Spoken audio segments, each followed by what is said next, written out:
Ábalos. Él es licenciado, maestro y doctor en ciencia política por la Universidad Nacional Autónoma de México, profesor e investigador titular de tiempo completo, adscrito al Departamento de Relaciones Sociales de la Universidad Autónoma Metropolitana, Unidad Xochimilco, desde 1989. Posee una especialidad en psicoanálisis. Fue profesor de asignatura Economía Política 1, 2 y 3 y Teoría Social 1 en la Facultad de Ciencias Políticas y Sociales del UNAM de 1987 a 1997. Es miembro del Sistema Nacional de Investigadores. Ha impartido diplomados para instancias electorales y gubernamentales sobre teoría política, ética gubernativa, administración pública para la igualdad, análisis político, ciudadanía y democracia. Impartió los módulos de ética pública y liderazgo político y psicología del liderazgo en la maestría en política y administración pública. El doctor Gerardo Ábalos tiene una inmensa,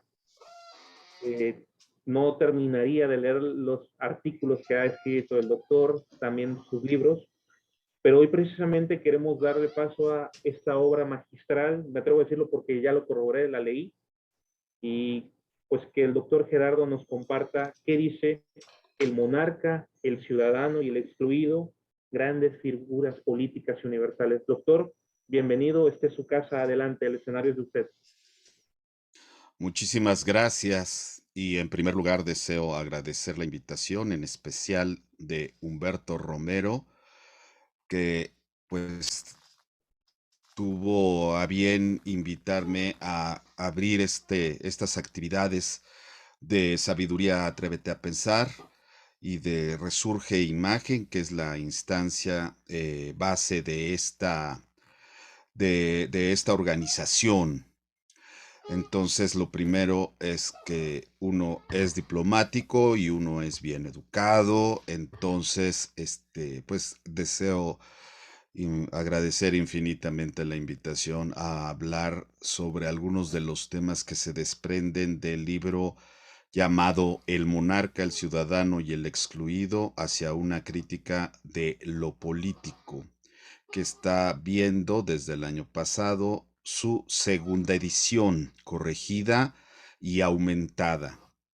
No tan aumentada como me hubiera gustado, porque hay varios autores y capítulos que quedaron pendientes, pero que afortunadamente han encontrado un cauce apropiado para expresarse, para darse a conocer, y se han publicado algunos de estos capítulos del pensamiento político de manera independiente en revistas o en libros colectivos, y también en libros que yo he elaborado después de la publicación de la primera edición de este libro, que vio la luz en 2006 con una tapa roja y una imagen de una imagen religiosa, en realidad, de la religiosidad católica, que es muy emblemática, y es la imagen clásica medieval de San Martín Caballero, ¿no? San Martín Caballero que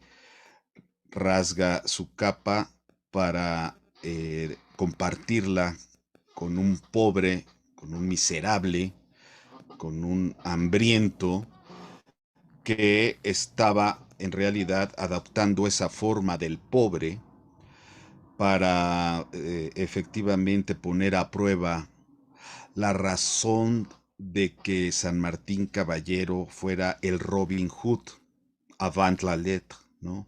Antes de Robin Hood. Y es que él robaba a los ricos para dárselos a los pobres. Ya vemos entonces que el populismo, pues en modo alguno es un fenómeno nuevo en sustancia, sí en sus formas de manifestación, pero en sustancia no. Y entonces este gesto de Jesús, de Dios, que se transfiguró en el pobre, para mí representaba el contenido profundo que articulaba las tesis de este libro de la primera edición de 2006. Entonces, para no dejar trunca la historia, pues efectivamente el pobre le dice a San Martín Caballero que le dé algo de lo que ha robado a los ricos porque él merece tenerlos. Es un pobre. Ahí tenemos toda una argumentación de carácter ético acerca del robo y acerca de la justicia distributiva. Todo un tema de la filosofía y especialmente de la ética. Ajá. La propiedad es un robo, decía Pierre-Joseph Proudhon. Ajá. Y Marx decía, entiendo a lo que se refiere Proudhon, uno de los fundadores del anarquismo, lo entiendo, pero lo tengo que refutar, porque no es lógicamente sostenible que la propiedad sea un robo, dado que la categoría robo solo es tal si se presupone la propiedad. Entonces no se llega más que a un círculo de argumentación que se conoce como mala infinitud. ¿No? No se llega a ningún lado. Si se presupone la propiedad, pues obviamente va a haber robo, pero algo que se toma sin que se presuponga la propiedad, sino por ejemplo, un derecho natural, no podría considerarse un robo. Y entonces ahí propiamente empieza Marx a desarrollar algunos de los argumentos más importantes que por supuesto que sobrepasaron la temporalidad del siglo XX y siguen teniendo que dar la pelea respecto a las diversas teorías de justicia que se han abierto paso en este siglo XXI, aunque con, por supuesto, raíces en el siglo XVIII y raíces también en la antigüedad, porque así es el pensamiento, ¿no? El pensamiento es universal y el pensamiento es atemporal, aunque se tenga que revestir de conceptos y categorías que asciendan a lo concreto, y ya ahí en lo concreto es cuando propiamente se revisten de historia y entonces hablan desde un lugar y para un auditorio o para interlocutores específicos y determinados. Pues bien, estas son las cosas de las que habla un libro de teoría específicamente. Por eso la ilustración de aquella primera edición a mí me gustó mucho, incluso el color de la portada también me gustó mucho, era un rojo, no tan intenso, era un rojo como medio ocre, y esta imagen que tomé de un retablo de la Edad Media, ajá, afortunadamente no hubo derechos de autor, porque si hubiera tomado una canción de Luis Miguel, entonces se enoja mucho Facebook y entonces no nos deja publicar nada que esté bajo la lógica de la propiedad, ¿no? Entonces no podríamos compartir nada de eso porque nos obligarían a pagar derechos de autor y yo creo que las canciones de Luis Miguel deben ser muy caras y entonces no puedo tomar mucho menos de Maluma o de Karol G, porque evidentemente ya están mucho más cotizados, igual que Bad Bunny por los premios que recibió, están más cotizados que un investigador del CONACYT en este momento, ¿no? Entonces, bueno, al menos la UAM no tuvo que pagar derechos de propiedad de esa imagen y la pudimos reproducir libremente con ese mensaje. Ahora, quiero decir que pocos le entendieron a la alegoría de esa imagen, por desgracia. Pensaron que hablaba de, pues no sé, que era un otro famélico cualquiera, ajá, o un migrante. Ujú, o un desplazado por la guerra, o peor aún, un desplazado por la prevalencia del crimen organizado en distintos territorios, ajá, o un desaparecido, o un asesinado, ujú, o un defenestrado por expresar libremente sus ideas. Ajá. Hay profesores que por expresar algo en clase, algo indebido, son despedidos y dejan de percibir su dinero, su salario. Y entonces están pasando cosas que de verdad requieren regresar al pensamiento en serio, regresar a los libros y ya no solo, digo, aquí me voy a hacer el harakiri, ya no solo a las conferencias en YouTube, ajá, o a los cursos en YouTube. No, no, hay un problema ahí de nuestra capacidad cognoscente que efectivamente jamás se olvida cuando viene de los libros, del esfuerzo de la lectura concentrada. Y todo se olvida cuando viene de los videos, además de que ni leemos bien cuando leemos algún texto que solo nos va a servir de base para cortarlo y pegarlo en nuestro genial ensayo, que de pronto pues puede ser descubierto como el resultado de algo que es muy común y que se llama plagio, que también es una forma de robo intelectual. No voy a hablar de los plagios de los procuradores, de los fiscales y eso, porque yo no quiero meter en problemas a Humberto y a la organización que él representa, y no vaya a ser que nos vayan a querer a meter a la almoloya por estar denunciando cosas de este tipo. A Peña Nieto lo denunciaron por plagio, pero pues no pasó nada, ¿no? Él dijo, bueno, fue una distracción, ¿no? Hizo su corazoncito que no le salía con las manos, ¿ah? Pero con las manos tenía otras gracias Peña Nieto y no se le va a investigar. Por supuesto que no le va a investigar porque resulta que la democracia es un método más bien de legitimación de decisiones tomadas. ¿Mm? Y entonces no es un método para gobernar. Claro que esto nos significa que no haya una teoría de la democracia que se use para afincar la legitimidad de las instituciones electorales, del tribunal y de para muchas tesis, además, y a muchos artículos, ¿no? Si alguien se dedica al tema electoral, pues está publique y publique y publique y publica en todos lados. Y si se queda sin tema electoral, pues hace un recuento de los votos del distrito 14 de la Ciudad de México, etcétera, etcétera. Y ya no quiero hablar de otros temas que dan muchos puntos porque se publican en todos lados, porque se supone que estamos consolidando la democracia o en todo caso la democracia la hemos entendido reductivamente como un tema electoral. Bueno, en mi época y en mi generación de estudiante de ciencias políticas, estudié en la misma facultad que estudió el presidente.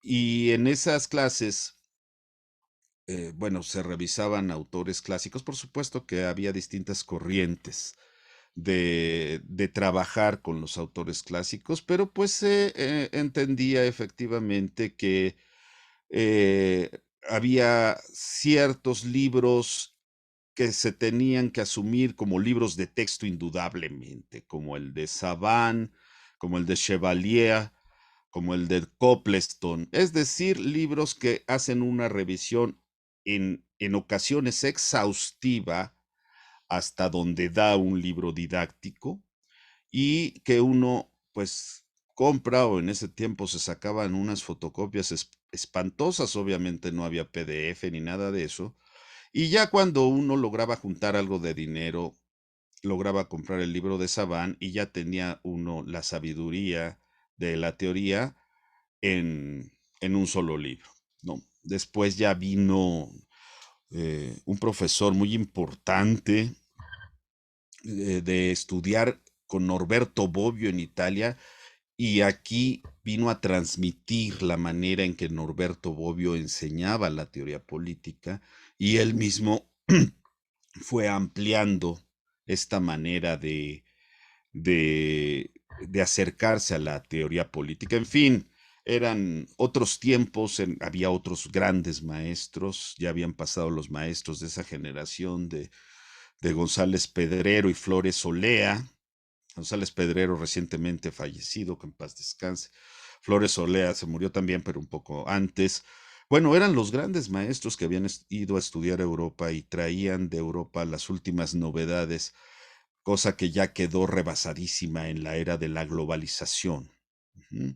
Hoy en día uno se puede enterar en tiempo real de lo que está haciendo Habermas, de lo que está, bueno, eh, Habermas ya es un profesor retirado, es un profesor emérito, jubilado, pero que sigue siendo una mente lúcida y a pesar de su edad sigue produciendo ideas que nos obligan a pensar. Bueno, todo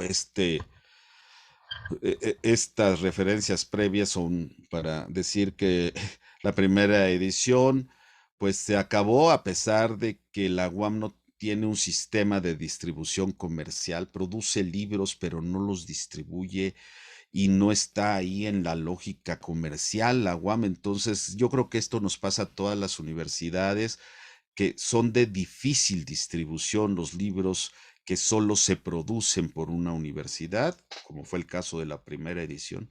Y en esta segunda, este libro está coeditado por una editorial mexicana que se llama Bonilla y Artigas Editores. Pero también parte del convenio de coedición es que no solamente se publica en papel, sino que también se obtiene la versión digital al mismo tiempo que la versión en papel. La versión digital es gratuita y la pueden descargar ustedes del repositorio digital de la División de Ciencias Sociales y Humanidades de la UAM Xochimilco. Es decir, no hay que hacer más que entrar en la página de la UAM Xochimilco, irse a la charola donde viene el menú de divisiones académicas, y una de esas divisiones es la División de Ciencias Sociales y Humanidades, y ahí se entera uno de que hay varias cosas interesantes de todos modos, y más cuando estamos en proceso de renovación del rector, que yo creo que va a ser rectora, y ahí viene repositorio digital. Ahí viene este libro de descarga gratuita, ¿no? Y está perfectamente bien. eh, Iba a decir escaneado, pero no es escaneado, es una versión digital en realidad para facilitar el acceso. Y ahí vienen también otros de los libros que les recomiendo, en particular Ética y Política para Tiempos Violentos. Y hay uno que a mí me gusta mucho y que no se le hizo mucho ruido, y que fue un libro que escribí con el filósofo, con el politólogo alemán Joachim Hirsch, y que se llama precisamente La política del capital. Y ahí todo eso está gratis. Prácticamente todos mis libros están así como gratis, ¿no? Bueno, gracias por darme la oportunidad de expresar algunas cosas en respuesta a la primera recepción de este libro. Es obvio que un libro como este, que yo digo que es un libro de filosofía política, cause cierto escepticismo en nuestro medio colonizado. Es obvio, o sea, para nosotros, por inercia, la sabiduría viene de los criollos, de los peninsulares, de los gringos, de los europeos. De hecho, gran parte del misticismo académico consiste precisamente en hacer la travesía europea e ir por sabiduría a Europa y traerla acá a nuestro país. Como ven, el colonialismo no es una cuestión de opinión, de decisión, de voluntad o de moralidad. Es parte de una estructura del conocimiento que precisamente estudia la sociología del conocimiento de manera descriptiva. O es así o no es. De hecho, si no escribes en inglés, prácticamente eres inexistente en el mundo intelectual de vanguardia. Nunca te va a citar Michael Sanders, ¿no? O Martha Nussbaum, ¿no? O Judith Butler, si no escribes en inglés. No te van a leer, no vas a existir en el mundo académico. ¿Ah? Quizá lo que hagas en español puede ser interesante cuando llega algún estudioso de antropología y quiere estudiar a los pobres, a los indios, a los mestizos, a ver cómo son qué curiositos son estos personajes, ¿no? Un poco como la pregunta que se hicieron los conquistadores españoles cuando llegaron a lo que iba a ser América. Obviamente América no existía, pero decían, a ver, ¿estos de dónde salieron? ¿Son hombres? ¿Tienen alma? ¿Qué hacen? ¿No? Son capaces de construir una ciudad lacustre. De esa manera, nos interrumpió Siri o algo así, o la de la voz del Waze, ¿no?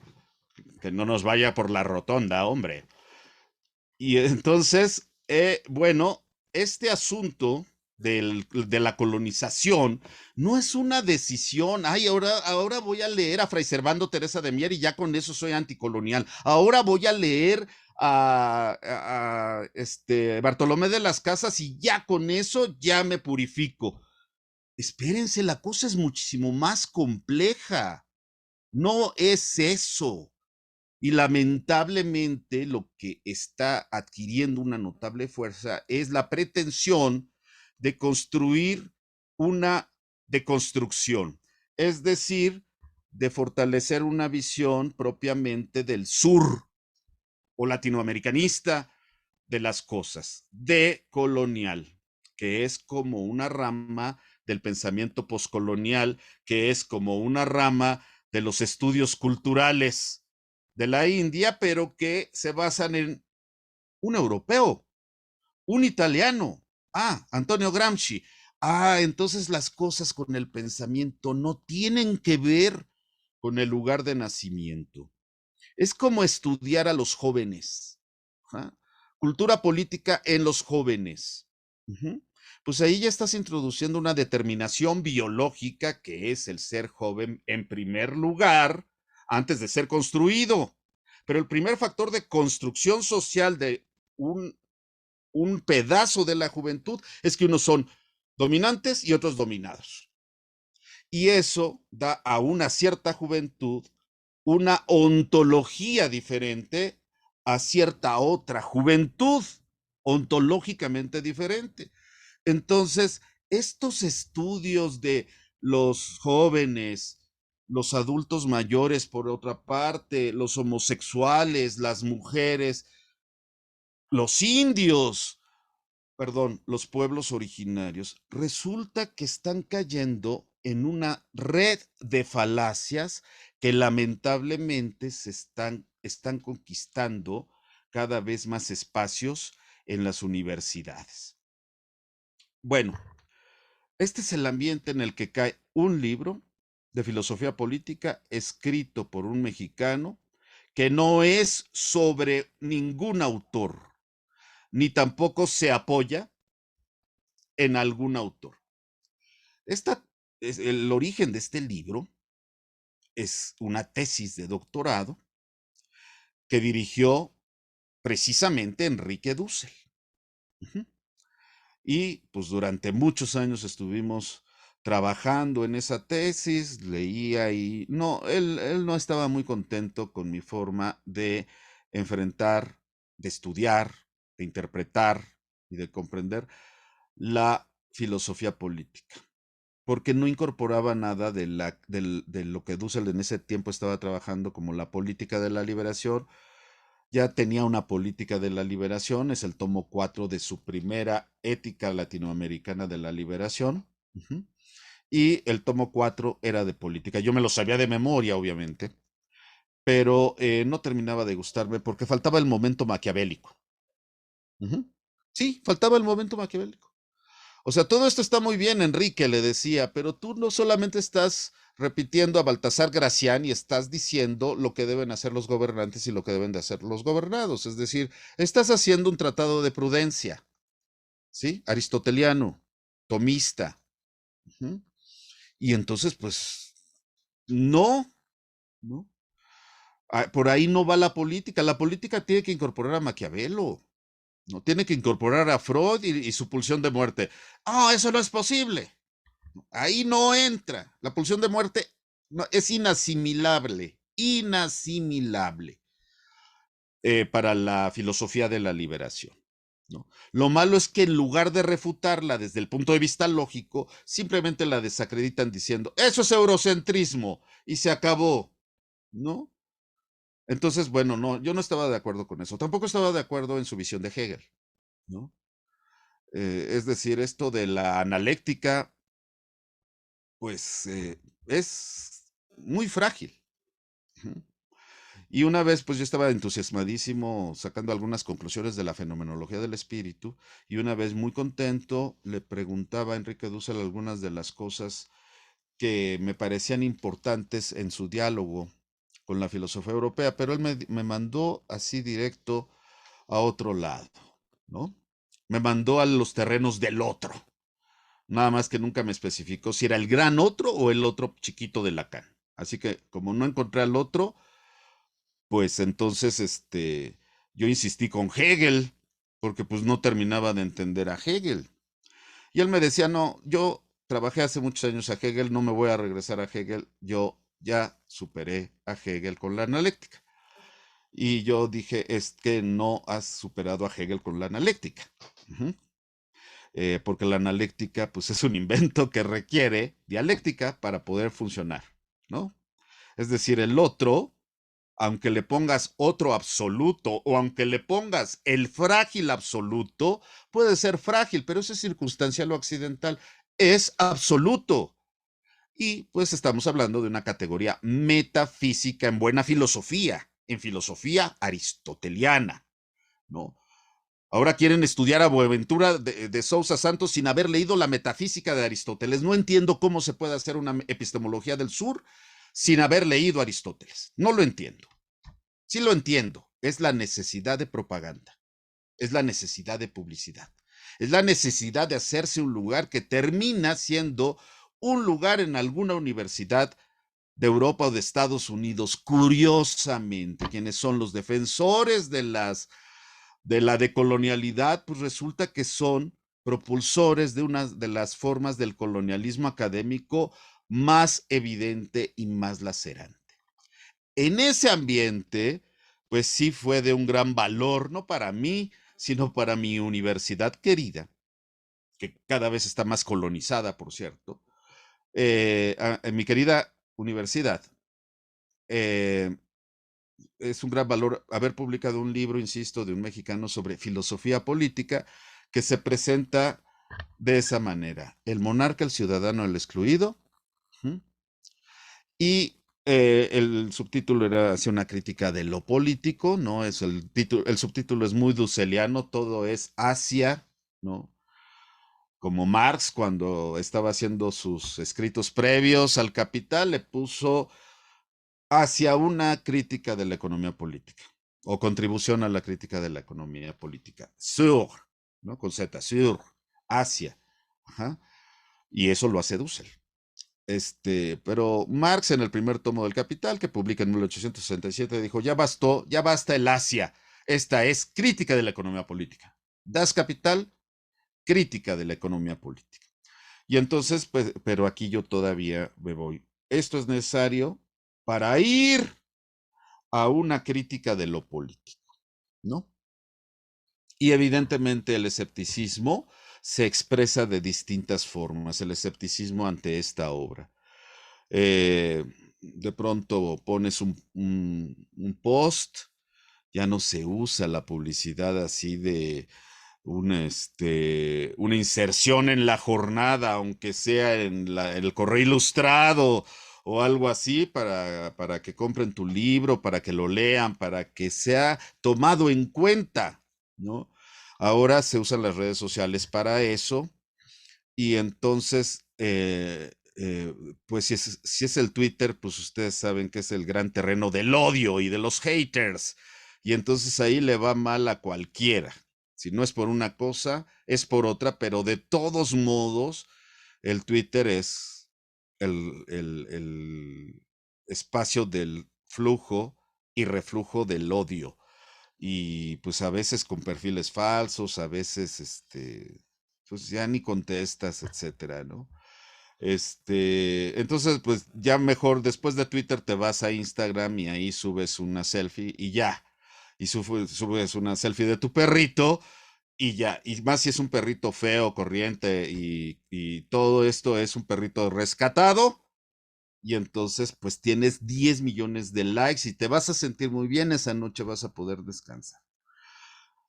Precisamente en las redes, algún buen amigo compartió el libro y dijo, sí hay pensamiento mexicano, junto con otros dos libros que también salieron al mismo tiempo que el mío,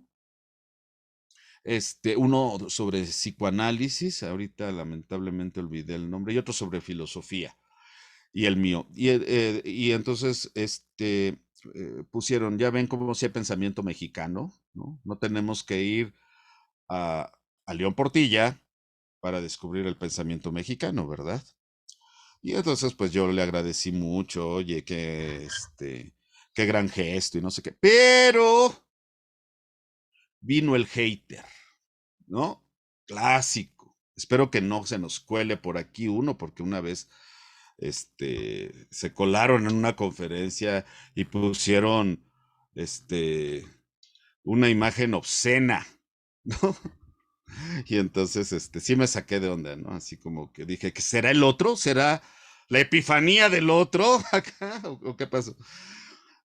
Pero pues me llamó la atención porque evidentemente creo que es una de las formas de recibir con escepticismo, con desconfianza, un libro como este. Es decir, ¿qué me va a enseñar un mexicano de filosofía política? Ujú. Y dice el hater, mientras se siga reproduciendo el pensamiento europeo, reciclando, usan la palabra reciclar, mientras se siga reciclando el pensamiento europeo y anglosajón, este país jamás saldrá de la pereza intelectual y las citas textuales. Bien dice Dussel, ¿no? Carta de Dussel a los romanos. Bien dice Dussel, hay que descolonizar el pensamiento latinoamericano. ¡Wow! Bueno, esto es lo que se dice en todos lados, ya no solo en los simposios de latinoamericanistas, en los congresos de filosofía, cuando se trata ya no Latinoamérica, sino nuestra América. Recuerden que ahí el problema con los nombres ha sido muy fuerte desde siempre, porque si la llamamos América, pues reafirmamos que es europea o es una parte de Europa, ¿no? Es un desplazamiento de Europa. Y entonces dije, pues sí, esto no me sorprendió, por supuesto. ¿Y cuál será entonces eh, la respuesta? Bueno, obviamente lo primero que se pide es que antes de juzgar hay que comprender. Ujú. Bien, dice Spinoza, ¿no? No juzgar, no condenar, sino comprender. ¿Sí? No es una premisa positivista, es Spinoza. Ajá. Por cierto, Hegel recomendaba empezar la filosofía por Spinoza. Es decir, empezar a filosofar con Spinoza. Ujú. El todo y el uno como base de la comprensión de lo múltiple y lo diverso. Por ejemplo, ¿no? O el conatus, o la tendencia natural a reproducir el propio ser. Bueno, todos estos son recursos del pensamiento que ayudan a pensar, independientemente de si Spinoza nació en Holanda o nació en España. ¿Mm? Eso es de importancia secundaria. Esto me permite a mí entonces advertir la novedad de este libro. Evidentemente, esto que dice el hater, pues se basa en una no lectura de lo que juzga.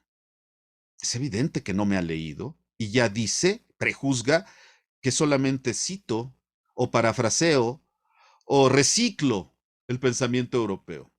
Bueno, eso no es verdad. Y voy a decir cuál es la originalidad de este libro y que no aparece en otros lados. Por cierto, puede ser que me vea medio narcisista mamón y que a los mexicanos no se nos esté eh, permitido ser narcisistas, mamones, egocéntricos, ególatras y todos estos males de los que sí pueden gozar otras personas. Pero pues como lo que nos une aquí, lo que nos reúne en esta ocasión es la conversación sobre un libro que escribí. Ujú. Primero, pues yo no refraseo a ningún autor Y para no refrasearlos, pues hay que conocerlos. Hay algo que se llama estado de la cuestión. Ujú. En metodología tienes que aprender a hacer estado de la cuestión, porque si no, descubres el agua tibia y el hilo negro. Es decir, lo que dices ya lo dijeron antes. Ujú. Y quiero decir que sí me pasó. Mi primera tesis de doctorado iba a ser sobre el concepto, sobre la relación libertad y Estado en Kant, Hegel y Marx. Ujú. Em, pero resulta que ya lo había hecho Axel Honneth, pero yo no sabía, porque estaba en alemán, ¿no? Y ese libro, pues no había Google, no había Google, entonces no te enterabas de lo que se publicaba.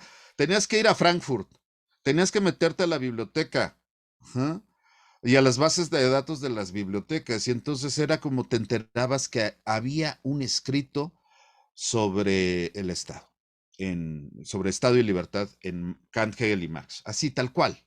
Entonces, pues ese tema ya no podía ser.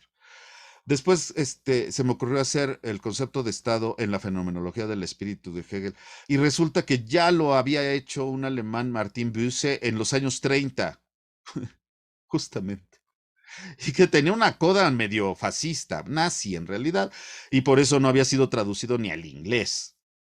Pero yo bueno, yo me lo traje, y obviamente no lo he traducido, pero ahí está para quien quiera traducirlo, para quien quiera publicarlo, pues es muy interesante esa visión, ¿no? Antes en el ambiente heideggeriano de ser y tiempo. Ujú. Entonces, pues me puse a estudiar mucha teoría política. ¿Qué es, a ver, lo nuevo aquí que no está nuevo? Porque después de los griegos, pues sí es difícil inventar algo, la verdad, ¿eh? Es que eh, sí, parece ser que la filosofía, sobre todo la filosofía occidental, pues sí, es una nota al pie de página de Platón, parece ser, porque ya ahí hay muchos de los temas que después se volvieron fundamentales o torales en la época moderna. ¿Por qué no es un refraseo? ¿No? Como me decía un amigo, es que está muy padre tu tesis de Copleston, ¿no? Es así una colección de capítulos de teoría política. Pues sí, es que si lo ojean, el libro, pues tiene capítulos centrados en autores, ¿no? Aunque trata de ser original, por ejemplo, a la política de Aristóteles, como no se puede separar de la ética, le pongo la poliética de Aristóteles, por ejemplo. Y así paso revista a Platón, a Maquiavelo, Hobbes, Kant, Hegel. Este capítulo sobre Hegel es nuevo. Sobre Hannah Arendt antes de que pues, se pusiera de moda. Ahora está de moda. Pero yo estudié a Hannah Arendt pues hace mucho. Carl Schmitt y Slavoj Žižek, ¿no? Ya no seguí, le paré con Žižek porque pues Žižek sigue produciendo un libro por semana, ¿no? Y entonces es imposible tener el corpus completo y juzgar críticamente la obra de Slavoj Žižek, ¿no? Además de que cambia de parecer de un libro a otro. Y entonces si nada más leíste el de la pandemia, pues resulta que es insuficiente para, para advertir el pensamiento fuerte, el pensamiento filosófico de Slavoj Žižek, que no nada más es un payaso que cuenta chistes y habla de sexo, y que es muy famoso y que es autor de frases rimbombantes para llamar la atención muy lacanianamente. No, Slavoj Žižek es un filósofo, y es un filósofo bastante denso y bastante serio, pero pues obviamente le gusta el mundo de la farándula. Por supuesto, le gusta ese mundo porque no está en México. Si estuviera en México estaría preocupado porque el mundo de la farándula ya anda siendo perseguido por lavado de dinero, delincuencia organizada y todo esto que es increíble, parece que se está soñando. Bueno, así, si lees el índice dices, ay, pues son sus controles de lectura de la maestría y el doctorado, no inventes. No, tiene un eje articulador y dice monarca, ciudadano y excluido. ¿Qué son? ¿Son personas? No, son figuras. Filosóficamente son figuras. El concepto de figura en, en filosofía está presente como eje articulador de la fenomenología del espíritu.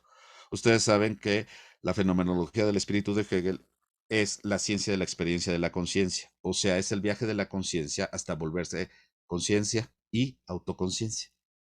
¿Qué concibe la conciencia? Se concibe a sí misma, porque todo lo que concibe, que es el mundo exterior, no está conceptuado y tiene que ser conceptuado en un orden. Bueno, ese orden lo da la historia de la conciencia, pero es una historia que se despliega de manera contradictoria, porque si no, no se despliega. Si no hay contradicción, no se puede desplegar. Y eso es por lógica.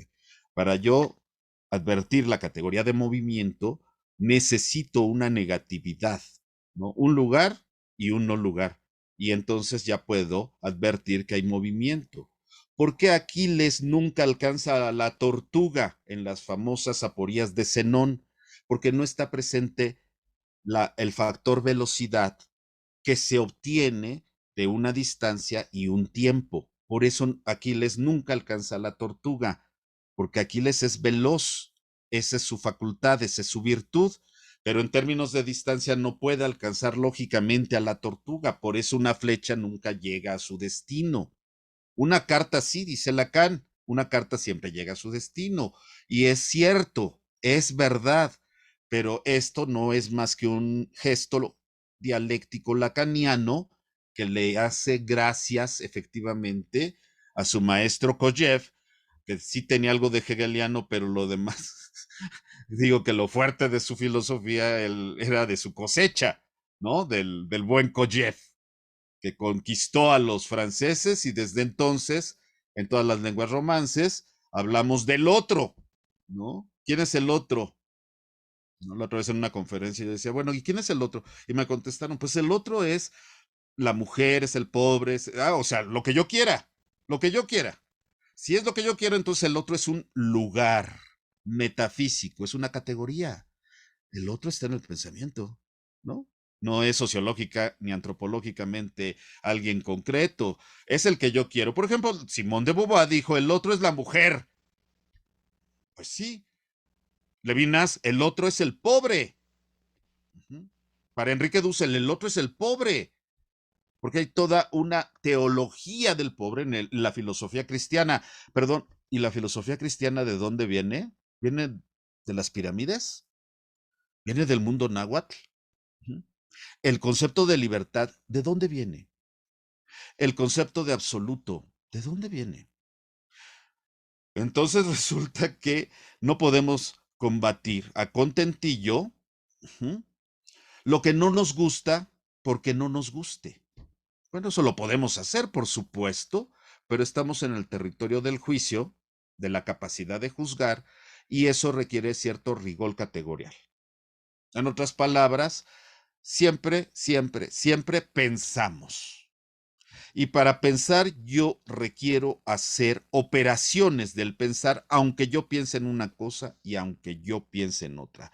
Forma y contenido. Categorías metafísicas que no tienen un lugar de nacimiento específico. Con base en estas condiciones, pues evidentemente no podía plegarme, ahora sí, a refrasear a Dussel. ¿Se fijan la paradoja? El hater, que seguramente es un feligrés de Enrique Dussel, repite colonizadamente a Dussel. ¿Sí? Y eso es lo que quiero combatir. El dogmatismo esté en donde esté. Ya hizo bastante daño a la trama de la libertad, a la política, a la voluntad y a la moral. El dogmatismo lleva al polpotianismo, a Stalin, a los fundamentalismos, a dejar ausente el razonamiento. Ese es el problema. Entonces, ¿qué propongo? Bueno, no es tan fácil, pero después se entiende bien. Los autores tienen conceptos, obviamente, ¿no? Tienen categorías y conceptos. Ajá. Y si leemos la historia de la teoría política como si fueran figuras hegelianas del pensar, resulta que el conocimiento no es individual y no puede ser individual, porque no aprendiste a pensar solito, ¿no? Siempre nacemos prematuros y precisamente aprendemos poco a poco a pensar. Ujú. Y siempre entonces pensamos, pero cuando nos apropiamos de un pedazo del conocimiento, sobre todo de las ciencias sociales, la filosofía, las humanidades, tenemos que hacernos del bagaje heredado por la tradición. Ujú. Siempre hay estudiantes que quieren inventar algo, ¿no? Y pues lo primero que tienes que hacer como profesor es invitarlos a que lean todo lo que puedan. Y ya cuando lean y lean bastante los libros básicos y otros no tan básicos, ¿sí? Entonces ya se pueden poner a inventar y es cuando a uno le llega la humildad. Una humildad que son los resultado de los bofetadones que te dan los grandes monstruos del pensamiento. Y cuando los tomas en serio, y no una citita de Foucault por aquí y otra de Nietzsche para adornar por allá, ajá, entonces te das cuenta que el pensar exige un rigor tal que rebasa con mucho el dogma y la ideología. Entonces, pues efectivamente es posible entender que los pensadores tengan categorías y conceptos. Y si lo vemos al revés, es decir, pensando que el concepto tiene pensadores, se puede ver, ¿no? Dado que un pensador tiene que aprender a pensar junto con otros, porque para aprender a pensar, pues hay que leer a Platón, ¿no? Hay que leer a Platón. Había una profesora en ciencias sociales que decía, yo no, he leído a Aristóteles. Y obviamente, pues yo dije, híjole, y no te da culpa. No, porque no, ni lo necesito y no lo voy a leer. Ah, no, no lo necesito. Y yo le dije, nunca es tarde para comenzar. Ujú. Ahora esa profesora es SNI 3 porque tiene muchos libros. Ajá. Son libros basados en entrevistas, con un dogma de base. Ajá. Un dogma de base. Si eres migrante y eres mujer, automáticamente estás en el imaginario de la víctima y en ese imaginario tienes ventajas. Si tus libros son acerca de eso, no va a faltar una editorial que te lo publique. Y entonces lo que es más difícil publicar es eso, precisamente. El no dogmatismo, el desafío al pensamiento dogmático. Y si los conceptos tienen pensadores, y entonces Hobbes, Locke, Rousseau, Kant, Spinoza son una pléyade o un prisma o una constelación, ¿ja?, que trabajaron categorías y conceptos como si hubieran estado en la misma mesa redonda, ¿ja?, independientemente de su época, de su espacio y de su tiempo. Conversaron entre ellos, así como Joly se imaginó un diálogo en el infierno entre Maquiavelo y Montesquieu. No es necesario ir al infierno para poner atención en los modos y en las formas que dialogan los autores entre sí.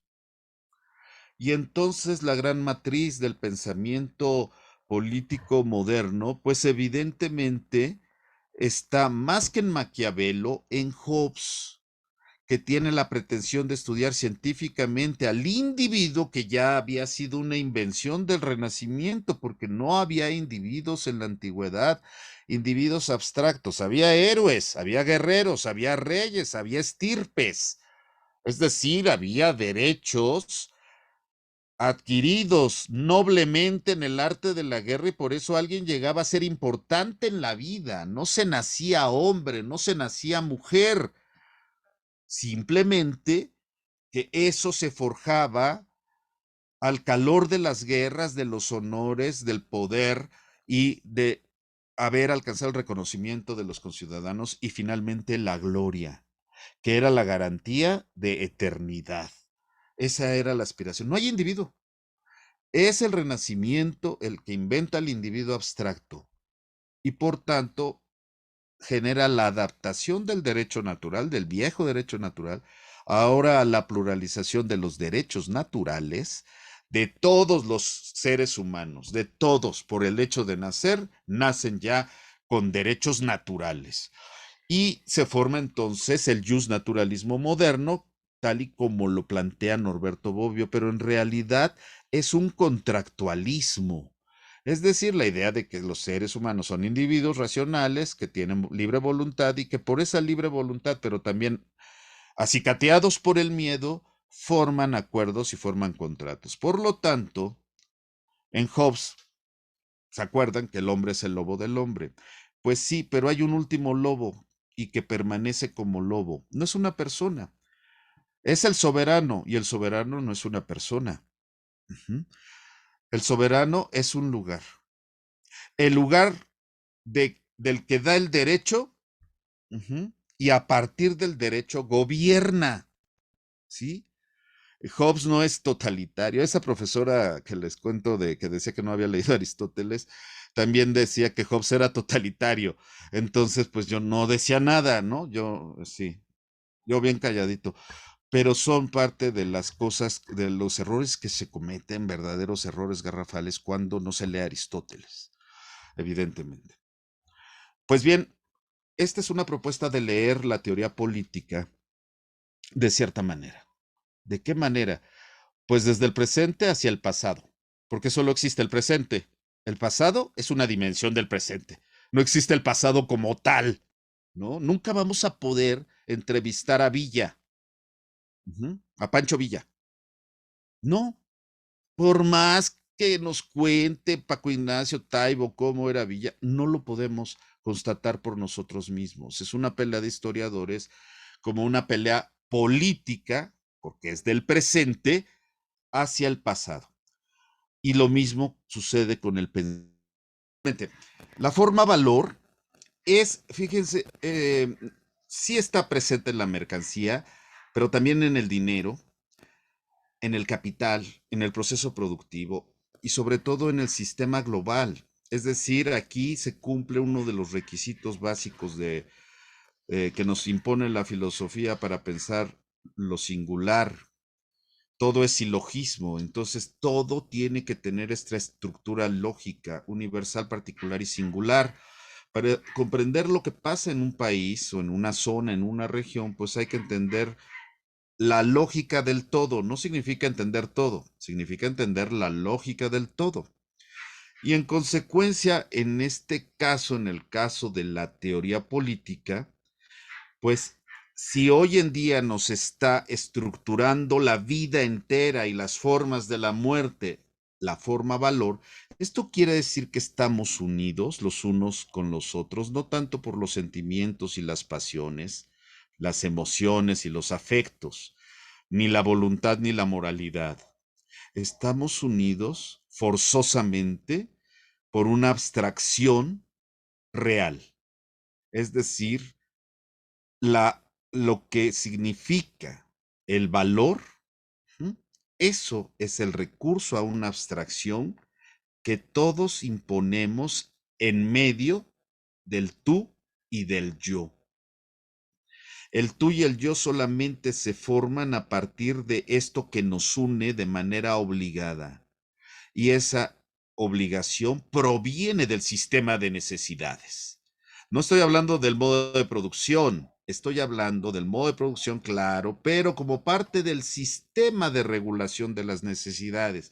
Y sin ese sistema no vamos a entender nada de la vida social y por supuesto que vamos a entender bien poco de la vida política. Si yo pongo el énfasis en el interés, en la astucia, en el deseo de poder, en la venganza, no voy a entender cuál es la lógica que mantiene unidos a los seres humanos. La política, ¿no?, es la actividad específicamente humana, ¿ah?, de organización de la vida en común.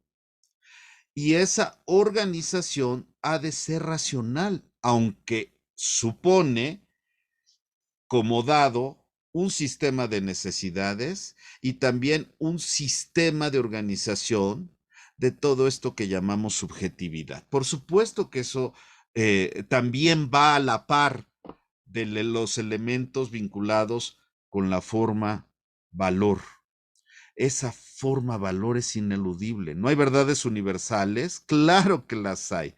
Una de ellas es que somos mortales, por ejemplo. Otra de ellas es que si no comemos nos morimos. Y otra de ellas es que a través del trabajo el ser humano puede hacerse de sus medios de vida.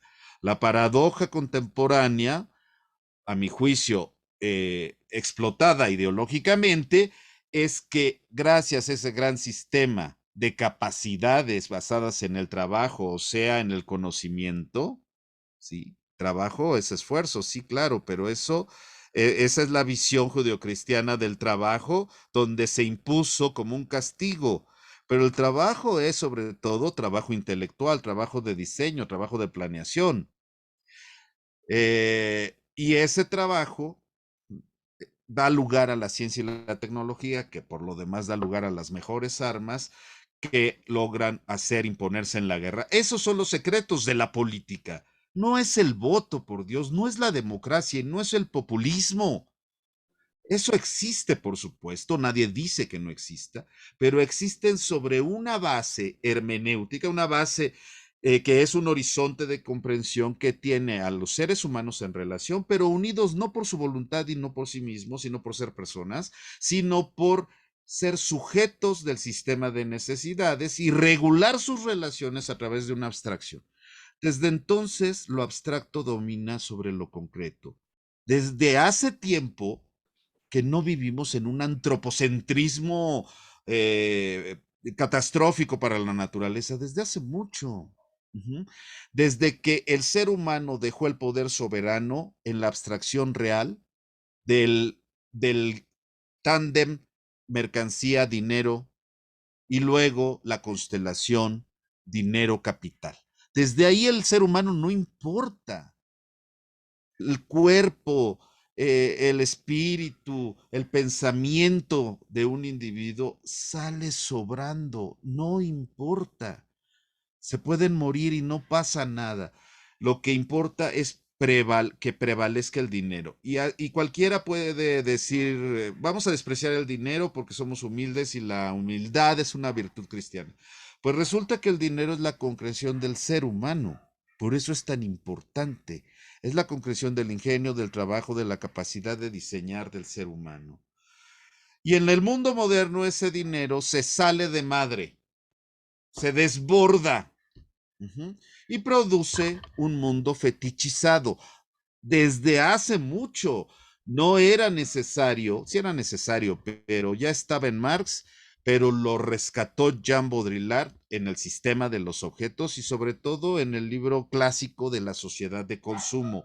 No es nuevo esta comprensión del proceso a través del cual se forma una estructura de poder.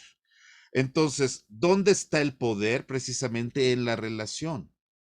No en el ser, no en la nada, sino en el devenir, en la relación, en la acción de lo negativo, de la negatividad, para decirlo desde el punto de vista filosófico. Desde ahí es desde donde adquiere coherencia una totalidad de sentido.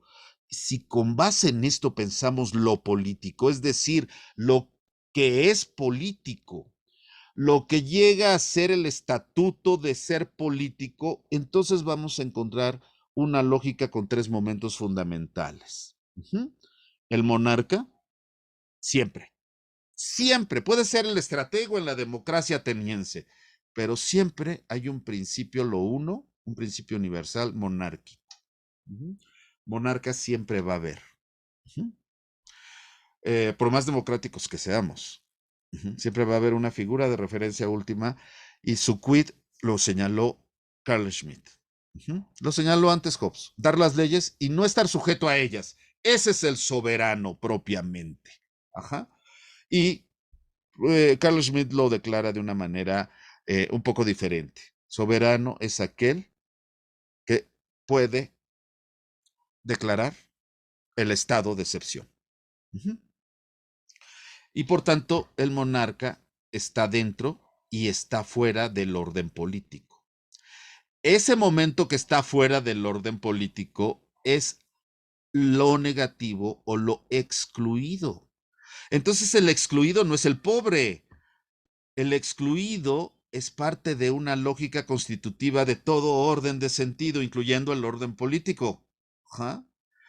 De pronto se entiende como que yo digo que siempre va a haber pobres, excluidos, marginados y todo eso. Por eso yo recomiendo leer el libro antes de juzgarlo, precisamente porque ahí se explica en qué consiste la lógica del excluido. Ajá. Y cuando me refiero a la clase obrera, refiero que precisamente hay un momento incluido, el momento en que el trabajador recibe su aguinaldo, el momento en que recibe el reparto de utilidades, el momento en que recibe un crédito del Infonavit, del Fobiste, en el momento en que recibe su plaza en alguna universidad. Ese es el momento en que la fuerza de trabajo, el trabajador, el portador de la fuerza de trabajo, está en el mundo burgués y comparte con el mundo burgués sus valores fundamentales. Pero hay un momento en que lo despiden del trabajo, ujú, por reajuste de personal, por lo que sea, y entonces justamente hay una destitución subjetiva. El término es de Lacan aplicado a otra cosa, y yo lo llevo al terreno de la exclusión. Justamente es ahí cuando se sale de ese circuito de sentido, ¡pum!, cuando el hombre se percata de su carácter de nada y, como Edipo en Colono, dice: ahora que soy nada, cuento como hombre. Efectivamente, es ahí cuando el hombre, el ser humano, la mujer, dejan tener significado y sentido social. Ese es el drama de la exclusión, que lo ha puesto Giorgio Agamben en un nivel filosófico fundamental y representa la figura del Homo Sacer. Homo Sacer. Pues bien, con base en todo esto, digo, efectivamente, Esposito, Giorgio Agamben, Michel Foucault un poco antes, el propio Zizek, Alenka Suspančić, Renata Salek, Joan Kovjek, estos autores que son polifacéticos y que tienen, autores y autoras, por supuesto, que tienen una visión amplia y heterogénea y sobre todo van más allá del dogmatismo, ligeramente inclinados a un dogmatismo lacaniano que hace que Zizek, por ejemplo, cometa algunos errores en su interpretación de Hegel, que en algún otro momento los podemos señalar. Efectivamente son quienes están dando pautas de reflexión en una especie de transversalidad analítica que lamentablemente nosotros no lo podemos seguir porque seguimos siendo dogmáticos. Así como nos encanta que venga algún grupo de música a dar un concierto y compramos los boletos desde 3 años antes y estamos muy entusiasmados. Lo mismo si viene Judith Butler o si viene eh, la que sea. Es que me acuerdo de Judith Butler porque no se vendieron los boletos, pero sí se obsequiaron y se llenó inmediatamente, porque de lo que se trata es efectivamente de recibir la sabiduría y reproducirla. Si se fijan, nuestras tesis son así, efectivamente, como lo dice tal autor, y por tanto la tesis consiste en demostrar que ese autor tiene razón. No debe ser así, tiene que ser en términos de una recepción crítica y discutible. A todos estos autores, evidentemente, los trato críticamente, pero críticamente no quiere decir hablar mal de las cosas. No hay críticas constructivas, la crítica es crítica y por tanto forma parte de la dialéctica. Ajá. La crítica verdadera es la dialéctica, ¿sí? Porque Kant se quedó a medio camino y lo que Kant le hace irse por el lado del derecho, por el lado de la coerción estatal, en Hegel se convierte en la condición de posibilidad de seguir comprendiendo cómo el devenir no se puede detener en un imperativo categórico, porque los acontecimientos históricos siguen su curso independientemente del imperativo categórico, ¿sí? Es decir, por acá ya se impuso el lenguaje inclusivo, pero eso no ha detenido un solo feminicidio. La lógica de los acontecimientos está yendo en una dinámica tal en contra de la mujer que está produciendo feminicidios, no solo en México, pero en México de una manera dramática. Y no se están deteniendo con el lenguaje inclusivo. Con redactar oficios para el rector, ahora con lenguaje inclusivo. No se detienen. Y es que efectivamente la razón en la historia quiere decir estos acontecimientos se rigen por la lógica de la voluntad y de la libertad, ¿sí? Y eso impone cierta ciertas leyes de cumplimiento forzoso. Bueno, pues claro, el sistema de las necesidades es de cumplimiento forzoso. La pandemia no lo detuvo, por cierto. Si se acuerdan, pues los trabajadores no se quedaron en casa, siguieron llenando el metro y se siguieron contagiando en el metro.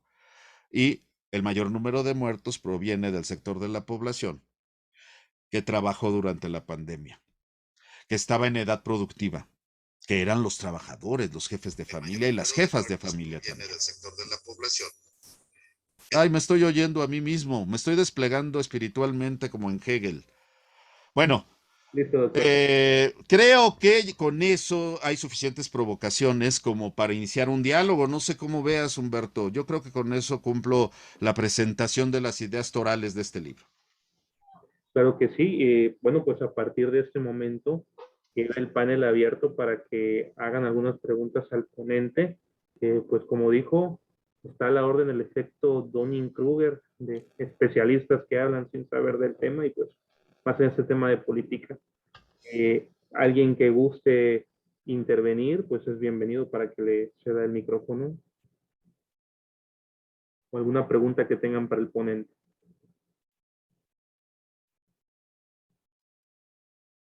Quien guste.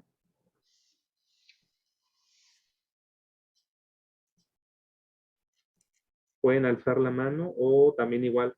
Lucía, adelante, por favor.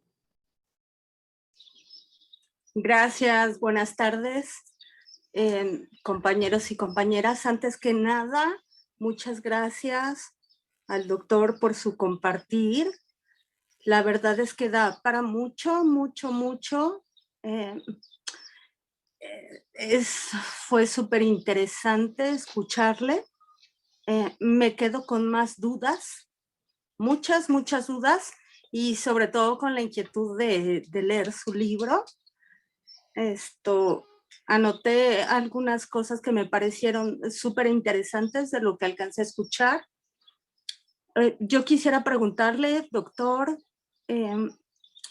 usted habló de que el soberano es un lugar. ¿El soberano podría ser el sistema capitalista? Gracias. Ay, mil gracias, Lucía. Es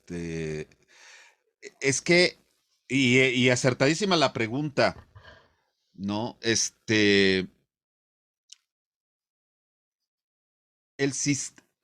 sistema, la lógica del sistema. Ajá. Bueno, hay que recordar que el sistema en el sentido actual, como lo estamos trabajando, tiene un antecedente básico en el siglo XVIII, en el pensamiento de Holbach, que concretamente habló de sistema social. Pero quien tiene la noción de sistema en una lógica ontológica, es decir, la realidad es sistémica y el pensamiento es sistémico, y los dos forman uno, es Hegel. De hecho, su pensamiento es sistémico, ¿sí? Antes de Luhmann, antes de Parsons, antes de la teoría de sistemas, efectivamente tenemos un sistema que está sustentado en una lógica ontológica que a veces no se entiende. No es que la realidad esté aparte del sistema. La realidad es realidad porque está en el sistema. Precisamente el sistema tiene una lógica. Y esa lógica implica un soberano que está por fuera del sistema. ¿Sí? Eso sería, no, es decir, el sistema es la totalidad de sentido que nos envuelve a todos, pero debe tener algo que lo niegue por fuera y que lo haga funcionar desde fuera. Y eso es precisamente el momento no económico del Estado. Cuando estalla una crisis, el Estado asume las pérdidas. El Estado no es una empresa. El Estado no busca una ganancia. El Estado simplemente quiere el bien del sistema. Es parte del sistema, pero para que el sistema tenga coherencia necesita un momento soberano. Y es precisamente el momento de la decisión de salvar un sistema económico, de salvar un sistema social o de usar la violencia, de declarar una guerra. Por ejemplo, la dictadura argentina en 1980 se estaba cayendo a pedazos, ¿no? Se inventaron una guerra, mala decisión, pero ahí está un momento de lo estatal, ajá, que habla precisamente de esto, del poder soberano, ajá, que entonces no puede ser el sistema capitalista, sino el momento excepcional para salvar el sistema capitalista. Es el Estado keynesiano, es el Estado tecnoburocrático del presente. Justo, rompe la ley del valor para que prevalezca el sistema fundado en la ley del valor. Justamente ahí, precisamente ahí.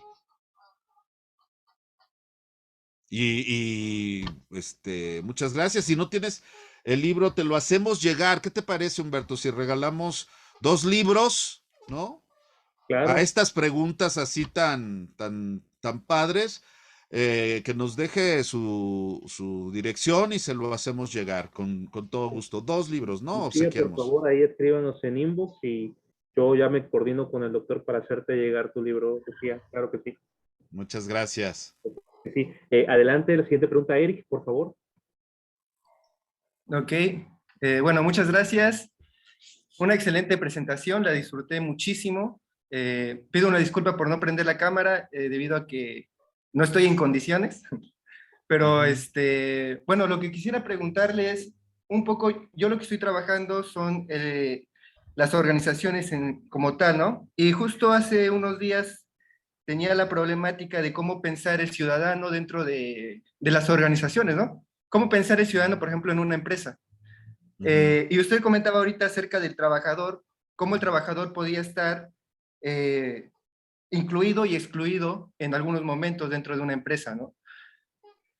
¿Cómo sería entonces esta analogía, si se pudiera hacer, entre el monarca, el ciudadano y el excluido dentro de una organización? ¿Se puede hacer esta analogía? La organización se puede, entendida como una empresa, por ejemplo, analizar en tanto la cuestión política del análisis de los estados, porque en las organizaciones se habla de estrategia, ¿no? Se tiene miedo al pensamiento político o de hablar de política, ¿no?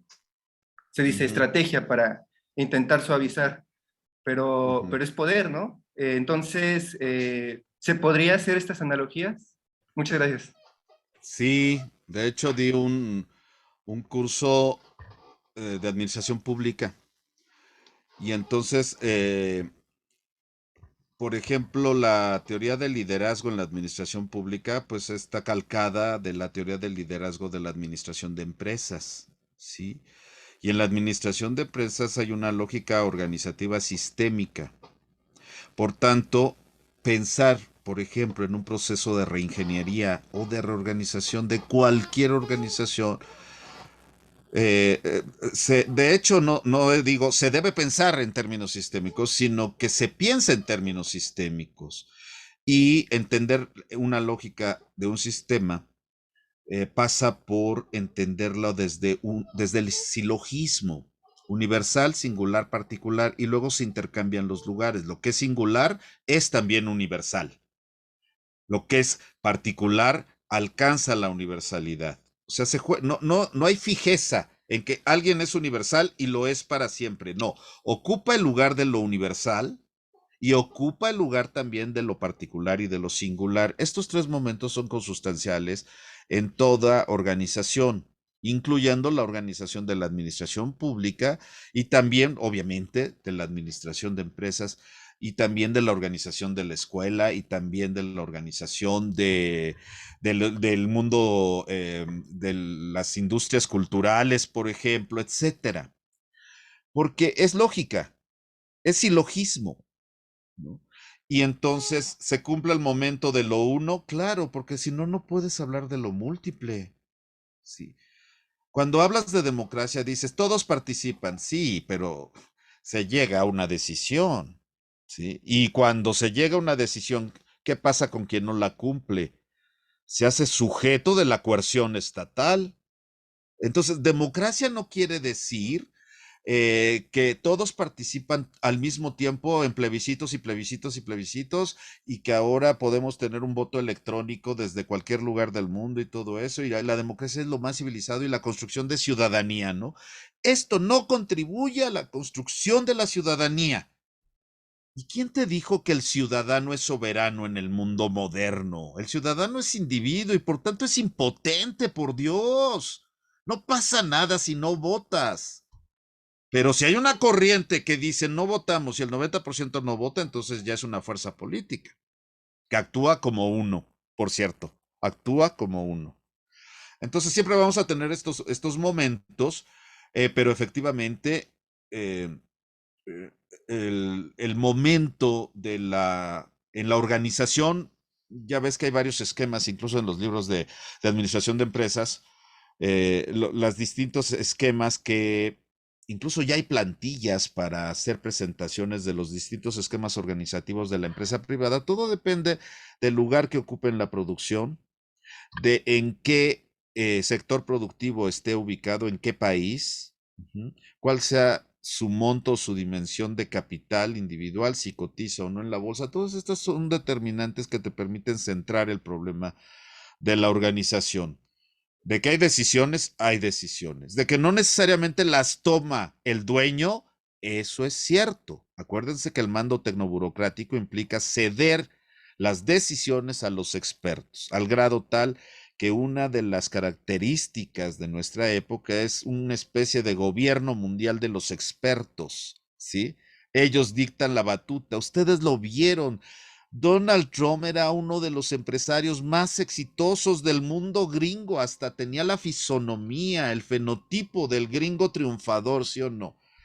Todo lo tenía de gringo y es poderosísimo desde el punto de vista económico, ¿no? ¿Qué pasa? Que llega con esos criterios a gobernar la nación y resulta que no es posible gobernar la nación más poderosa del mundo, además, con base en los criterios de la administración de las empresas. Ajá. No es posible. El burgués, ¿no? No gobierna, no necesita gobernar. Ya lo hizo Berlusconi, ¿sí? Y en el momento en que ocupan el lugar de la cúspide del Estado, tienen que someterse a las normas y a la lógica del sistema. ¿No? No es que ahora sí un burgués va a saber cómo se gobierna como Fox, ¿no? Que era empresario y era un gobierno de empresarios para empresarios, ¿se acuerdan, no? Y luego ya cuando usó lenguaje inclusivo, pues ya decía empresarias, empresarios, ¿sí?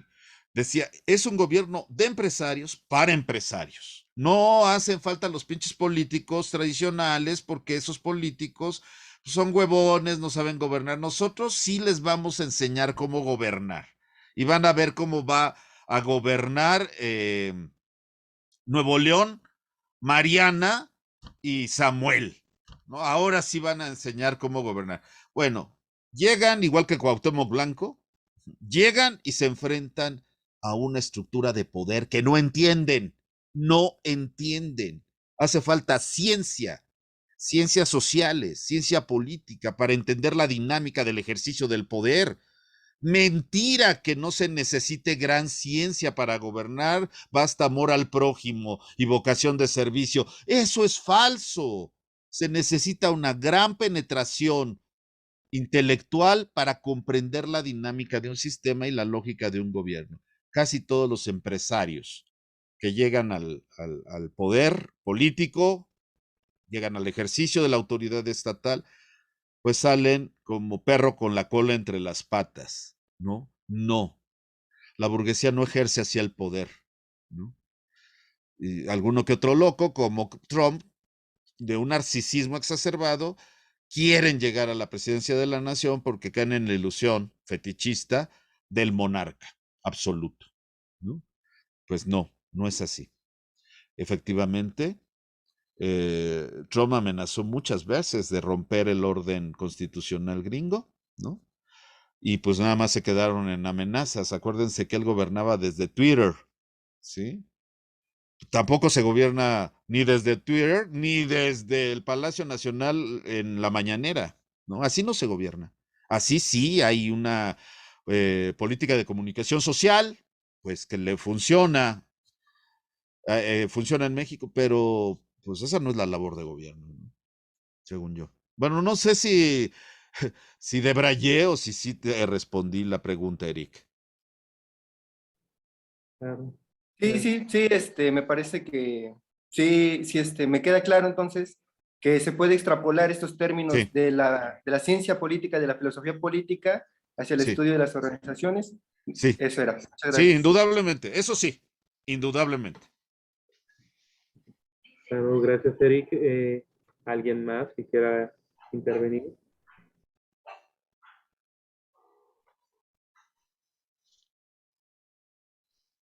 Eh, ¿Todo quedó claro? Clarísimo. Ok, Jorge, a ver. Sí, Jorge, adelante. hola.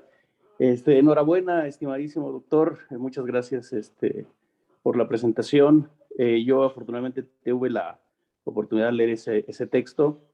Nada más que este nuevo no lo tengo. Entonces, sí quisiera poder tener la posibilidad de gozar de la lectura de esa otra parte, además, sobre la cuestión de Hegel, que me interesaría muchísimo.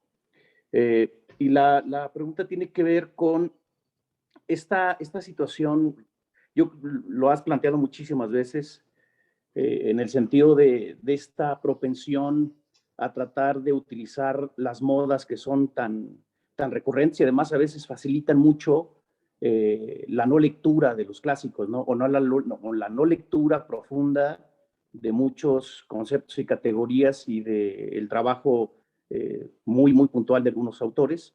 Y en ese sentido, me llama mucho la atención esta parte de, y que además es lo que yo estoy tratando de trabajar últimamente, de lo políticamente correcto, de las nuevas formas, de las llamadas manifestaciones contemporáneas, de los discursos, de las llamadas narrativas, y también utilizar ciertos referentes que pueden sonar a veces, digamos, muy rimbombantes, pero que en realidad en sentido estricto no tienen absolutamente nada de proceso argumentativo, ¿no? Entonces me parece, no sé si en esta última parte que agregaste en el texto venga esta discusión contundente de la cual estás abrevando últimamente. Y enhorabuena, reitero las felicitaciones. Querido Jorge, pues me estoy deslumbrando, lo voy a apagar. Muchas gracias, querido Jorge, pues muchas gracias. Eh, la verdad es que de lo último lo estoy trabajando en otros textos. Esto, por ejemplo, de la forma valor, ¿no?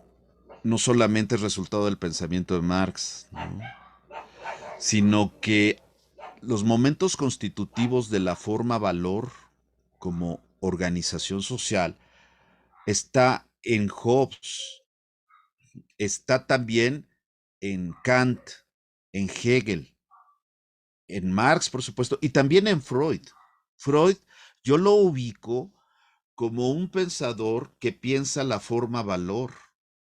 Por supuesto que le da una universalidad que no tiene. ¿Ah?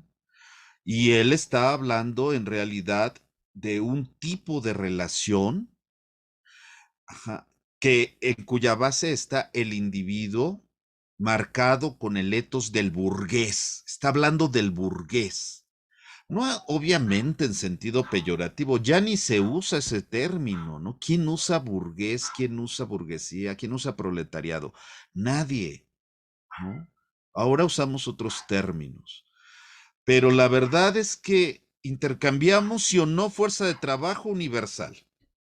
Universalmente, ¿no? Todos andamos tras de eso. ¿Qué es la corrupción? Que para López Obrador fue una de las causales. Bueno, dijo que la causa de la Revolución Mexicana fue la corrupción. Bueno, la corrupción es desviar dinero, ¿no? ¿Por qué acusan a los investigadores del Consejo Consultivo, que es una asociación civil, dice López Obrador, como si fuera un pecado formar una asociación civil, ¿no? Es una asociación civil que obtuvo recursos públicos, ¿sí es cierto? ¿Y por qué nada más ella? ¿Por qué no hubo varios consejos de ciencia y tecnología? ¿Por qué tuvieron el monopolio de la representación de los científicos y los empresarios? ¿Y por qué ellos y no otros recibían el apoyo, ¿no?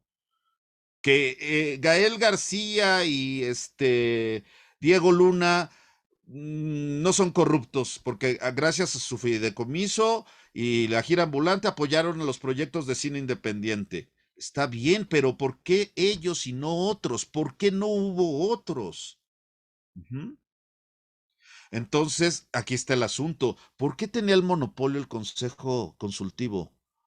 Porque ellos son los científicos. Si se fijan, están hablando como los científicos estamos siendo perseguidos. Casi casi salen con una bata blanca, despeinados tipo Einstein y con un tubo de ensayo. No es cierto. Porque pues yo soy científico y pues no me invitaron nunca. ¿Por qué no me invitaron? ¿No? A varios profesores de la UAM, nomás no podíamos ascender a SNI 2. ¿Por qué? ¿Por qué? Todos sabemos que hay jerarquías y grupos elitistas, no élites, pero sí grupos elitistas en la ciencia en México. Ajá. Entonces aquí el asunto es, recursos públicos se van a una asociación civil que tiene labores que debe tener el aparato estatal, si no, ¿para qué es el aparato estatal? ¿Para qué hay dinero en el CONACYT? ¿Para qué la burocracia del CONACYT? ¿No? Y en el fondo dices, bueno, 250 millones en comparación con la estafa maestra, pues no es mucho. Ya déjenlos, ¿no? Casi, casi, déjenlos, son científicos. A ver, en el fondo de todo ese desmadre hay valor de cambio, hay dinero, hay recursos, ¿sí? Y eso es una verdad absoluta. Y la corrupción no se entendería sin la necesidad de acumular dinero. ¿Pero qué es el dinero? Es un fetiche, claro. ¿De qué? De la relación del ser humano consigo mismo. Porque el ser humano, por ser humano, un ser biológico, ni modo, esa no es una construcción social, yo tengo que comer. Y no puedo construir socialmente la necesidad de no comer. Me voy a concentrar y cambiando el lenguaje, no me va a dar hambre. Sí, como no. Ajá, no. Tienes que comer y para comer necesitas dinero y para conseguir el dinero, perdón, pero tienes que vender tu fuerza de trabajo. O, de manera más inteligente, formas una empresa de servicios, una consultoría y asesoras políticos en proyectos contra la violencia, no voy a decir nada del género, pero sí contra la violencia contra los indios. Y entonces cursos de visibilización y cursos de sensibilización y con cargo al erario, ¿no? La sociedad civil, por ejemplo, las organizaciones de la sociedad civil, las famosas OSCs, que antes eran organizaciones no gubernamentales, las que se dedicaban a apoyar a mujeres en la lucha feminista, pues con el memorándum 1 de López Obrador se quedaron sin recursos. Se detuvo la cesión de recursos públicos a través de InMujeres para las organizaciones de la sociedad civil. Se detuvo. Pues claro, muchos colectivos, llamados colectivas, se enfurecieron. Obviamente. Tú cuentas con ese dinero y te dicen, no, ¿sabes qué? Ya no te vamos a dar la beca. ¿Cómo? Ya contaba con ella, pues si ya compré mi coche nuevo y necesito pagar la mensualidad, no jodas. ¿Y ahora qué voy a hacer? ¿A quién le voy a vender el conocimiento? Entonces, claro que hubo recursos. Bueno, no sé, no sé, la verdad, no tengo el expediente ni la acusación ni nada. Suena muy chistoso. La verdad, suena muy chistoso acusarlos de crimen organizado. La verdad es que, ¿qué onda, no? Con Gers Manero también. ¿Qué nos está pasando? Así como Bartlett que me boicoteó mi conferencia y me cortó la luz. para que se cayó el sistema, pues así Gers Manero viene del panismo, ¿no? ¿Qué onda con él? Y le demostraron que plagiaba pedazos de sus libros, entonces, ¿qué onda con eso? Tampoco estamos así como que en un lecho de rosas, ¿no? Más bien parecemos en el lecho de Cuauhtémoc, ¿no?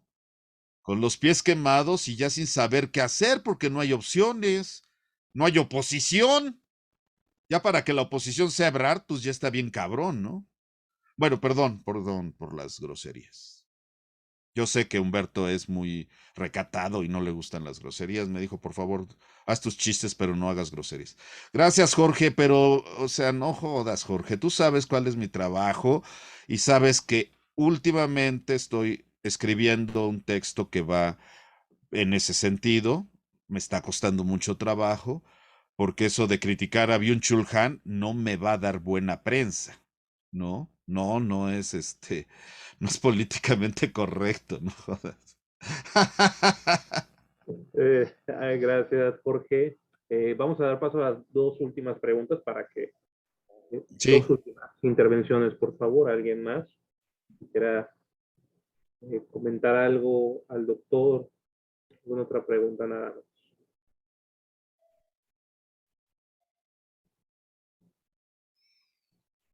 ya. Este, bueno, Adelante, Carla. Sí, sí, buenas tardes. Bueno, primero, muchas gracias por la exposición, por el tiempo. Y bueno, mi duda surge, de lo que mencionaba sobre que la política la debe de considerar bajo tres momentos. sí. El monarca, el soberano y el ciudadano. No he leído el libro, Ujú. por eso no me animaba a preguntar, pero bueno, no sé cómo entender esta parte de estos tres momentos. ¿Se refiere a tres momentos históricos o bajo qué contexto o bajo qué idea? O sea, Ujú. Sí, sí, sí, sí, sí, sí, entiendo. sí, Ujú. Sí, muchas gracias, Carla. No sé si ya terminaste de hacer la pregunta. sí, Sí, ya terminé, sí. sí, Carla, sí, eh, es que son figuras del espíritu. ¿Qué es el espíritu? Es todo lo humano. El asunto de que si yo digo son figuras históricas, yo necesito conocimiento, un conocimiento previo y anterior, ¿no? Para conocer qué es la historia y la lógica de la historia.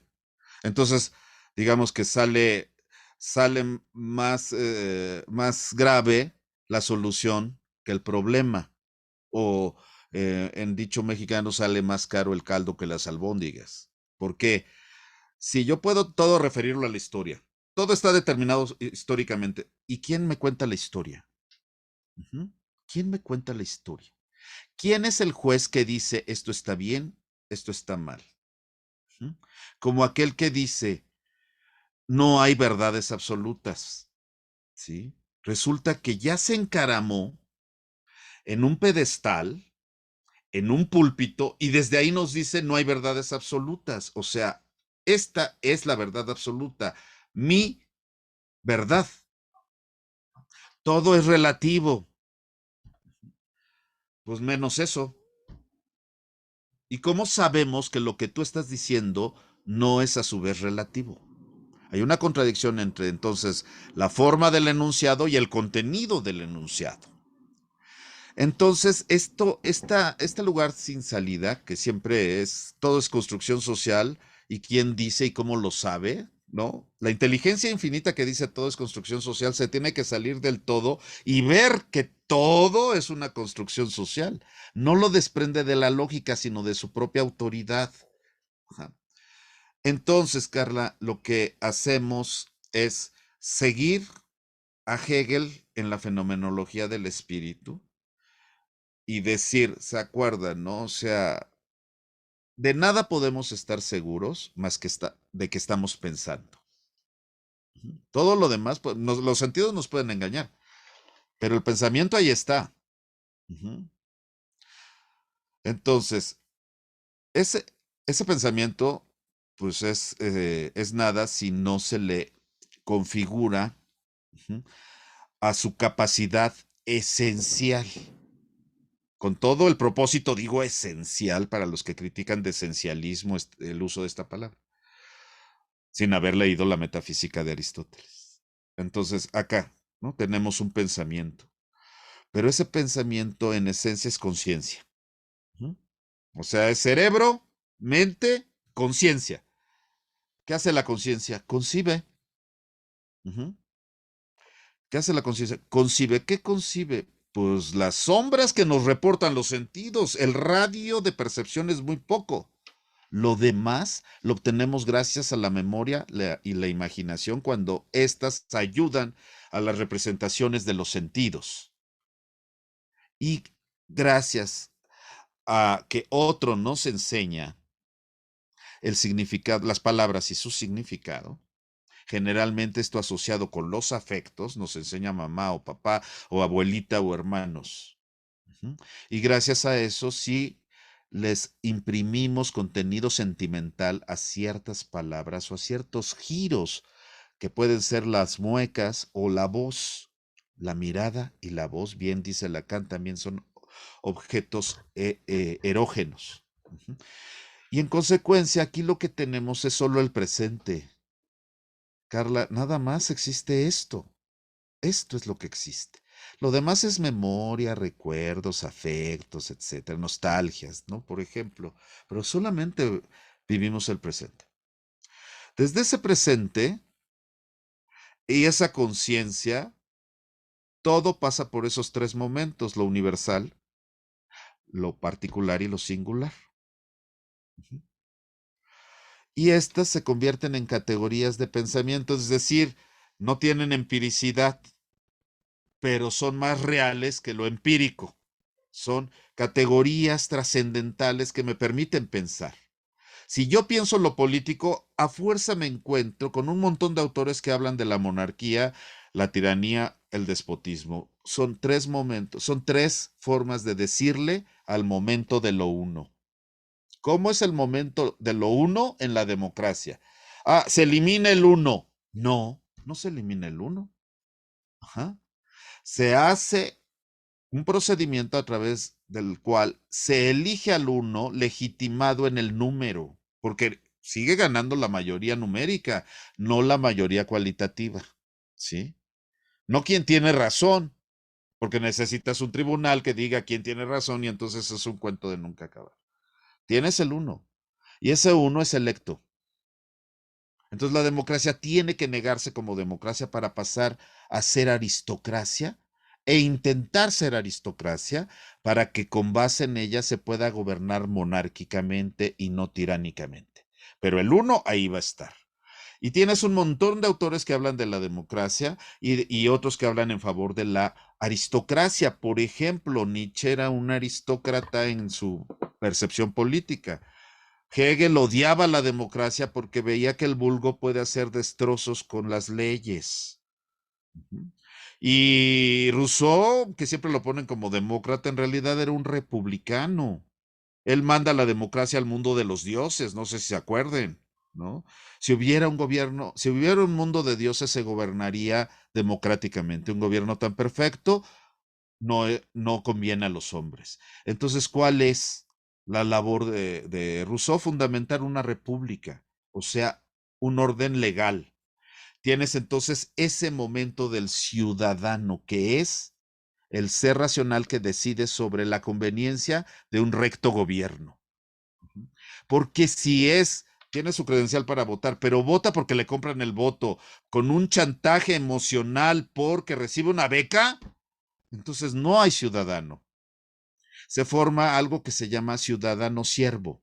Ciudadano siervo. Así junto, ciudadano siervo. ¿Ah? No es libre, sino que vota como si fuera un perrito conductista, el perro de Pavlov. Cuando te condicionan así, les vamos a poner las vacunas antes de las elecciones y el día de las elecciones es semáforo verde, ¿a quién chingados quieren engañar? A un ciudadano no lo engañas. Tú dices, ponme la vacuna y voto por Puta, lo que pasa es que no hay por quién votar, ¿verdad? Pero ponme la vacuna y no voto, güey. Sí, está bien. El ciudadano es esa figura negativa que siempre está pensando y siempre critica al régimen. Siempre critica al régimen. Aunque llegue su preferencia.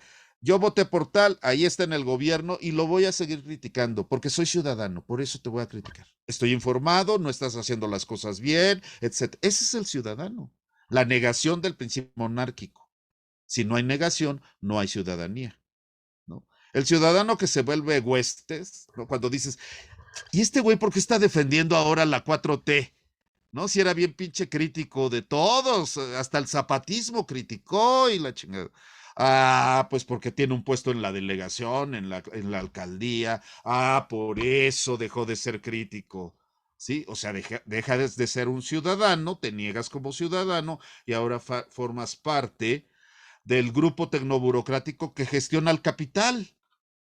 El problema de conciencia es cuando eres comunista, socialista, anarquista y todo, te ofrecen un puesto en el gobierno y dejas de ser crítico, ¿no? Te conviertes en Pol Pot. Entonces, esta es una lógica que te permite entender la historia política del mundo. No hay una dinámica humana que se salga de este silogismo del poder. No existe. ¿No? Siempre, hasta la Comuna de París, ¿no? Que tiene unos momentos muy chistosos, como cuando no sabían qué hacer con los bancos, los comuneros, ¿no? Y Marx dice, esa es la dictadura del proletariado. Sí, güey, y no sabe, entonces la dictadura del proletariado no sabe qué hacer con los chingados bancos, ¿no? Pues tú tienes la culpa, Marx. ¿Para qué chingados escribes en alemán? O sea, ¿se acuerdan, no? El pinche Marx, acá los obreros ingleses y todo, y escriben en alemán el capital. Pues, ¿quién lo iba a entender? Los ingleses no, los franceses no, ¿no? ¿Por qué escriben en alemán? Puta, hubiera escrito en inglés para los obreros ingleses. En el fondo, pues quería que los alemanes encabezaran la revolución europea. Y eso que no era nacionalista, pero ¿por qué escribió en alemán? ¿No? Sabía perfecto inglés, leyó toda la economía política, la leyó en inglés.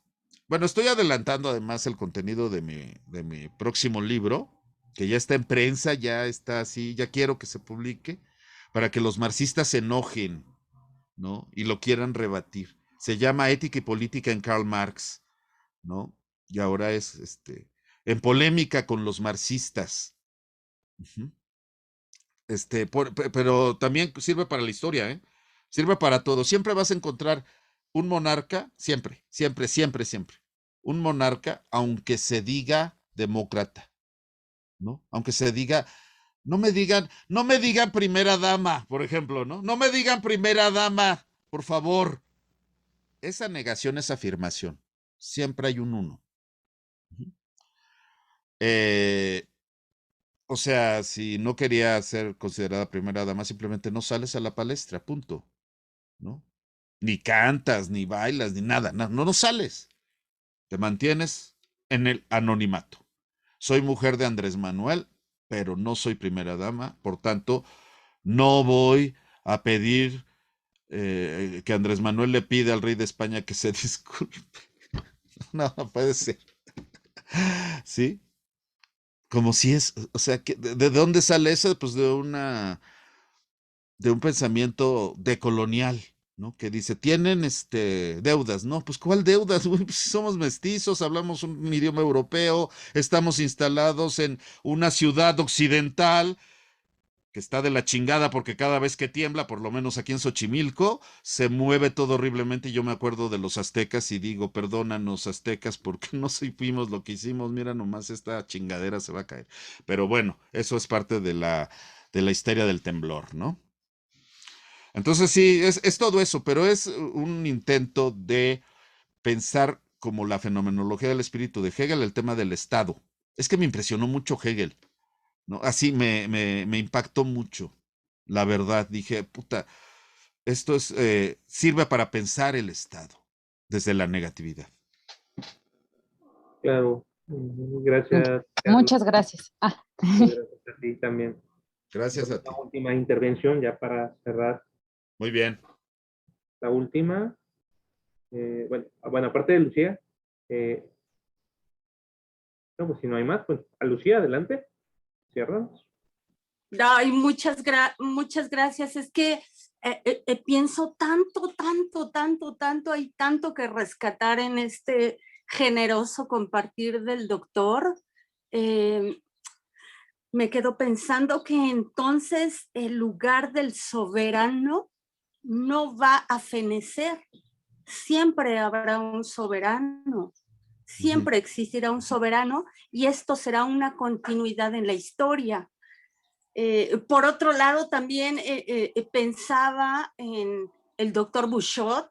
Alguna vez leí algo acerca del univocismo, equivocismo, y entonces la analogía, no sé, a veces me confundo un montón con todas las corrientes, con todos los pensamientos, y me sigo quedando con más dudas. Muchas gracias.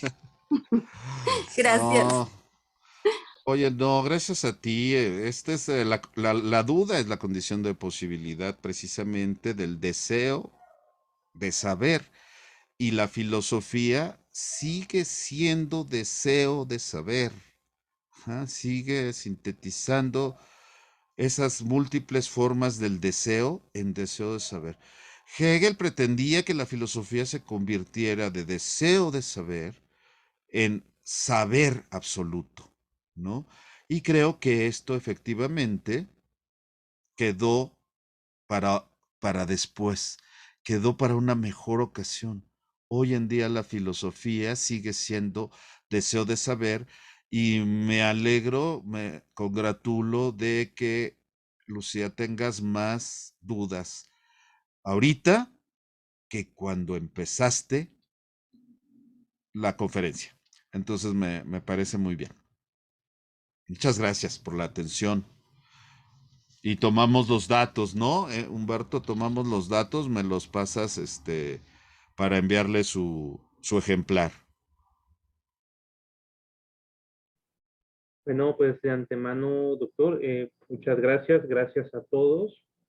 De antemano, doctor, esta es su casa virtual, este espacio dedicado, también todos los libros, cursos, ahí voy a estar en contacto con el doctor para hacer publicidad de esta próxima publicación que de hecho en la página hemos tratado también de darle difusión a esta obra de Marx también que está en Sí, puerta. sí, gracias.